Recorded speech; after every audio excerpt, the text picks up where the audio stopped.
Hello la team, on est vendredi et c'est le retour du tournoi du TC du Ménil. Premier tour à perf depuis déjà un moment, parce que vous le savez, j'ai pas fait de tournoi au début 2024, c'est le premier tournoi que je fais. Et donc là il y a des points à prendre, donc on est concentré, on va jouer contre Adries, qui est ancien 15-5 et qui vient de finir ses études. Donc félicitations à lui pour son diplôme d'ingénieur. N'hésitez pas à aller checker le premier tour que je vous mets ici, parce que ça peut valoir le coup de regarder tour par tour. Après c'est pas obligatoire, l'avantage du tennis c'est que vous pouvez comprendre tout ce qui se passe en regardant le premier tour, le deuxième tour, voire peut-être le troisième tour s'il y en aura un. Et s'il y en a un, n'hésitez pas à rester connecté parce que ça sort vendredi, vous le savez, tous les vendredis, il y a une nouvelle vidéo qui sort sur YouTube avec un match complet, officiel ou l'exhibition. Très bon match à tous, kiffez bien!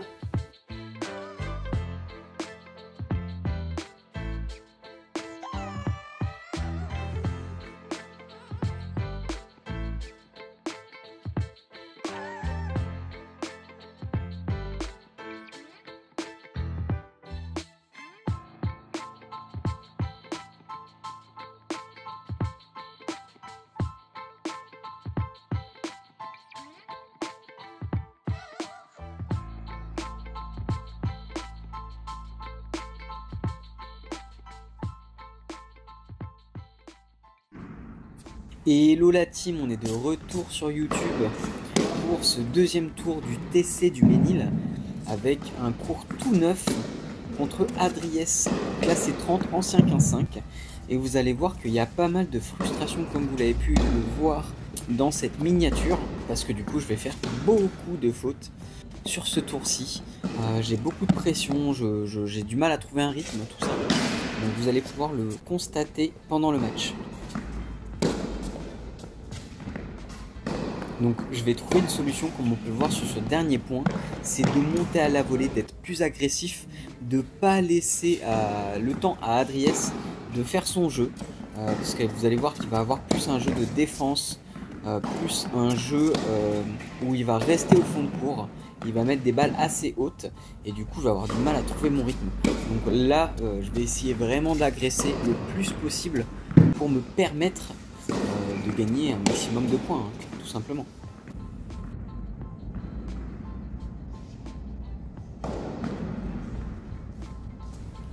Vous l'avez vu et vous le savez, ma stratégie là, en ce moment, sur ces tournois qui sont à venir, donc il y en a 3, ça c'est le premier, c'est vraiment d'être ultra concentré sur les premiers jeux de service, que ce soit le mien ou celui de mon adversaire, et de gagner à minima les 2 premiers jeux.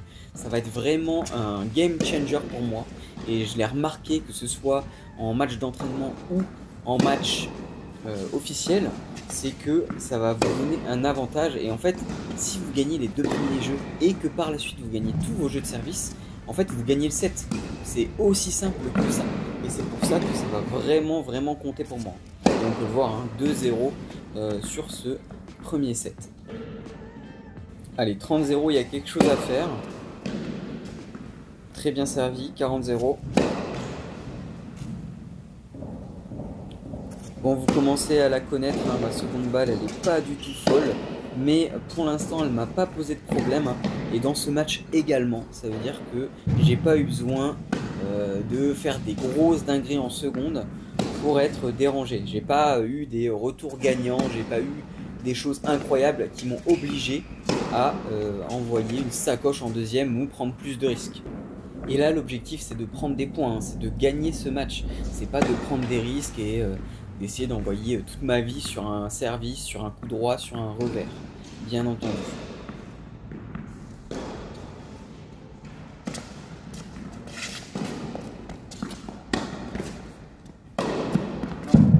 Pour vous donner aussi un ordre d'idée, hein, j'avais parlé un peu à Adries après notre match. Alors Adries est ancien 15-5, mais ça fait longtemps qu'il n'a pas joué au tennis. Là il est en reprise parce qu'il vient de finir ses études d'ingénieur. D'ailleurs félicitations à lui encore une fois, hein, parce qu'il a obtenu je crois son master. Donc voilà, en ingénierie informatique si je dis pas de bêtises. Revenons à nos moutons. Vous avez pu voir aussi, hein, j'utilise beaucoup l'amorti, que ce soit sur ce match ou les autres matchs, le précédent et le suivant, où vous allez voir que l'amorti ça va vraiment être une arme ultra importante qu'on n'exploite pas assez, je trouve, parce qu'en fait ça va mettre beaucoup de pression à votre adversaire le fait de monter à la volée, d'être en retard, de plein de choses comme ça, en fait ça vous permet vous de travailler plein de points positifs et d'avoir des points gratuits aussi, hein, parce qu'en fait quand vous avez une personne qui est en retard sur une balle, elle va avoir tendance à vouloir tenter quelque chose, à faire une faute directe, ce genre de choses, et du coup à se mettre en danger alors qu'il n'y a pas forcément nécessité. Et une chose que je remarque également pendant ce match, c'est ma vitesse d'anticipation. En fait, le fait de jouer sur terre battue, ça va me permettre d'être beaucoup plus rapide sur une surface dure. Et du coup, il y a très peu de moments où je me sens dépassé par la balle, que ce soit pendant un amorti, que ce soit pendant une frappe longue, ce genre de choses. J'ai tendance à vachement mieux anticiper qu'une personne, on va dire, lambda, parce que sur terre battue, on est obligé d'anticiper la glissade, on est obligé de taper des mini-sprints, alors que sur dur, on va arriver vachement plus vite sur la balle, on va partir plus vite, et on va s'arrêter plus vite pour repartir aussi de l'autre côté. Donc c'est vraiment aussi un avantage que je peux vous conseiller si vous pouvez jouer sur terre battue de temps en temps. De 1, ça vous permet de vous entraîner sur une autre surface, qui n'est pas forcément la même que sur dur, et de 2, ça vous permet de travailler votre jeu de jambes de manière vachement plus précise et rapide. Très bonne construction de points. Je l'amène très loin de sa ligne et je finis avec un amorti, même s'il n'est pas très bien touché, il est tellement loin que ça me permet de faire le point. Encore une fois, regardez bien, là j'observe mon adversaire, il est statique sur le côté, revers, on va dire, pour essayer de faire un décalage coup droit et le prendre en coup droit, et je l'anticipe bien et je pars à fond dans son coup droit. Ça m'amène encore à une autre astuce du jour, on va dire, que j'ai faite sur Instagram, donc n'hésitez pas à aller voir, elles sont disponibles tous les jours, toutes les astuces du jour que j'ai faites, que ce soit en vidéo ou que ce soit à l'oral, mais en fait, n'hésitez pas à aller sur le coup droit de l'adversaire, même si c'est son coup fort, parfois il va être surpris. Moi je suis gaucher donc je vais avoir tendance à aller sur le revers, mais bim, quand j'ai de l'espace, je vais sur le coup droit et ça fait le point. Bon là vous pouvez le voir, hein, la frustration, je vais vous le montrer plusieurs fois, parce qu'en fait c'est très compliqué quand vous avez beaucoup d'avance, que ce soit tennistiquement, que ce soit dans le score, que ce soit à n'importe quel moment du match, si vous restez pas concentré à 200%, il est facile de tomber dans le jeu de l'adversaire, il est facile de se laisser un petit peu aller, il est facile de fauter, de jouer moins fort, de mettre moins d'intensité dans ce que vous voulez faire et de perdre des points gratuitement, de perdre des points et de revenir à un score plus serré. Et c'est ce qui va arriver sur certains points que je donne. Bon, lui aussi m'a donné des points, mais sur certains points que je donne que je ne devrais pas du tout donner et que j'ai pas donné lors de mon premier match d'ailleurs. Voilà un exemple même de ce que je dois pas faire.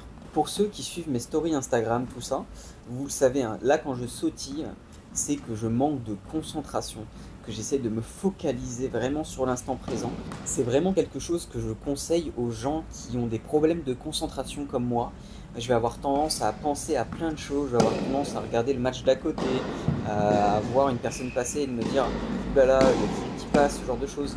Le fait de sautiller, ça me permet de me focaliser sur ce que je suis en train de faire au moment présent et de ne pas penser à autre chose. Et là, on vient d'assister à un point, encore une fois, très important. Jamais oublier que votre adversaire peut fauter. Vous avez vu, je suis monté à la volée, j'étais un petit peu en difficulté, mais j'ai pas cherché à faire quelque chose d'exceptionnel. J'ai remis dans le terrain, j'ai remis sur lui et il a fait la faute. Parce que, en fait, à ce niveau-là, on fait tous des fautes directes, on a tous de la pression, on a tous du stress, on a tous des moments où on ne sait pas trop quoi faire, ce genre de choses.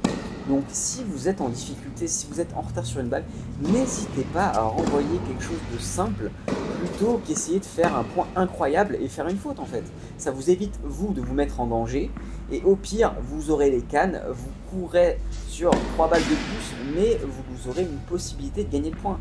Alors que si vous prenez un risque, vous avez une chance sur 2 que la balle sorte et une chance sur 2 de le perdre. En attendant, ça fait 5-2 et j'utilise l'amorti à poison.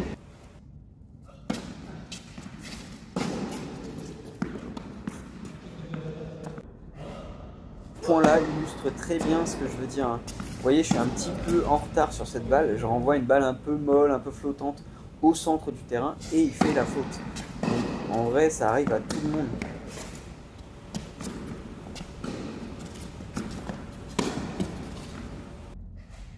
Bon, sur ce dernier jeu là du premier set, il m'a vraiment donné un petit peu, hein. Il a fait beaucoup de fautes.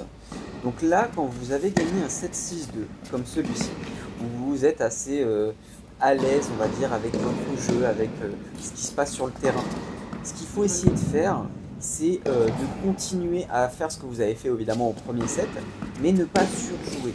Ne pas essayer d'envoyer des grosses sacoches parce que vous êtes un peu au-dessus, ce genre de choses. Parce que j'ai déjà eu des commentaires de personnes qui me disaient bah tu mènes, du coup tu devrais tester des trucs, tu devrais essayer de jouer un truc de malade, tu devrais essayer de faire des choses, des gros services, des aces, des effets, des trucs comme ça. En fait, il y a deux choses. À l'entraînement, vous pouvez vous permettre d'essayer des choses incroyables.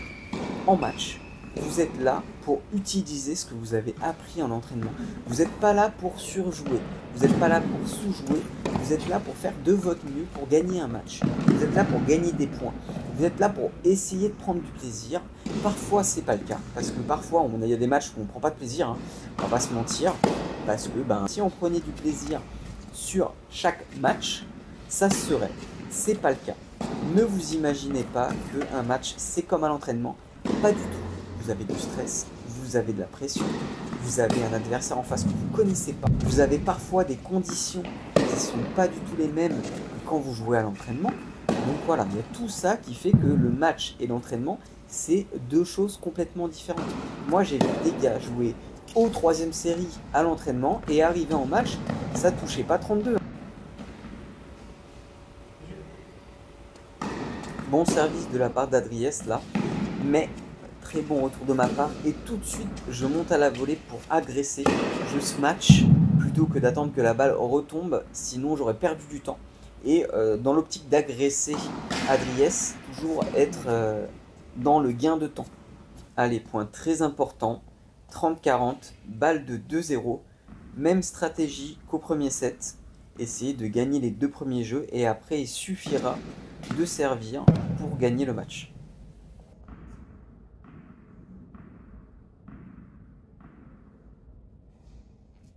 Alors point intéressant, pas forcément la meilleure stratégie parce que là je fais une amortie alors qu'Adriès il est pas loin.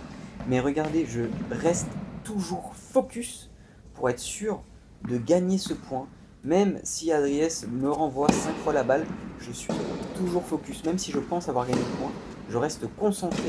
Et on peut le voir, hein, je prends pas de risque sur ces 2 derniers points là. J'ai été toujours à 1 mètre de la ligne. Et quand vous pouvez gagner un point sans prendre de risque, pourquoi en prendre? Ne le faites pas, en fait. Jouez simple et gagnez vos points comme ça. Vous êtes là, vous n'avez rien à prouver à personne. Vous n'êtes pas là pour essayer de surjouer, comme je l'ai dit tout à l'heure. Vous êtes là pour gagner un match. Peu importe comment vous gagnez, il y a des rameurs qui sont 15, il y a des mecs qui renvoient toutes les balles et qui arrivent à 15, tant mieux pour eux. Chacun son délire, il n'y a pas de souci, il y a des gens qui envoient que des mines et qui sont 31. Donc en fait, peu importe comment vous gagnez, tant que vous gagnez, c'est ce qui est important en match. La seule raison pour laquelle vous mettez le pied sur ce terrain, c'est pour ressortir victorieux. Si vous n'arrivez pas à frapper la balle, la frappez pas. Si vous n'arrivez pas à faire quelque chose, essayez autre chose. Trouvez une solution pour gagner le point, le jeu, le set, le match. Allez, 3-0. Très important, on continue comme ça, on est bien. La belle amortie, mais belle course et belle glissade d'Adriès. Mais du coup, je trouve une superbe zone avec mon coup droit.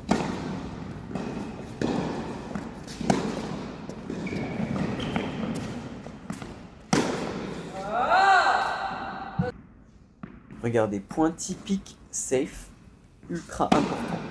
Là, on a un bon service d'Adriès. Il renvoie safe. Je renvoie safe également. Et ça me fait faire le point parce qu'il fait une faute derrière. Il n'y a aucun coup exceptionnel. Et pourtant, c'est un point qui est important. Et c'est un point qui mérite d'être gagné en fait. Peu importe comment vous gagnez votre point. Regardez encore une fois. C'est safe. Je suis à 1,50 m de la ligne. Je prends 0 risque avec ce lob. Et ça me permet de mener 4-0. Si ça se trouve, j'aurais essayé une dinguerie, un long ligne, un court croisé, ce genre de choses, j'aurais fait une faute. Et lui aurait permis de revenir dans le jeu. C'est pas le cas, parce que j'ai joué safe. Bon là, un peu de réussite hein, sur ce coup droit, long ligne. Mais c'est ça aussi d'avoir du talent. Non, non, je rigole. Mais il faut aussi avoir un peu de chance, hein. Ça fait partie du jeu. Mais vous voyez, hein, là on est pareil sur des coups à 1 mètre de chaque ligne. Regardez, zéro risque. Et vous allez avoir plein de gens qui vont critiquer, qui vont vous dire plein de choses, qui vont venir vous voir en match, qui vont vous dire « Ah mais tu joues pas aussi bien qu'à l'entraînement. Ah t'aurais dû faire ça. Ah t'aurais pu frapper fort ici. Ah t'aurais pu l'agresser sur son plateau. » Alors les gens ne sont pas à votre place sur le court. Donc dites-vous bien que si vous avez gagné votre match en sortant du terrain, vous avez rempli le contrat. Bien sûr qu'il y a des choses à apprendre sur chaque point. Bien sûr qu'il y a des choses à apprendre sur chaque match. Mais c'est comme dans la vie, en fait. Sortez victorieux, soyez fiers de votre victoire et apprenez de chaque match. Il n'y a pas de souci, c'est pas parce que vous jouez d'une manière ou d'une autre que vous n'apprendrez pas la fois prochaine. Et n'hésitez pas à être fier de votre match, que vous soyez non classé et que ce soit votre première victoire, ou que vous soyez 2-6 et que vous perdiez à 0, une victoire reste une victoire. Soyez fiers de vous. Et sur ce, à très bientôt sur les cours.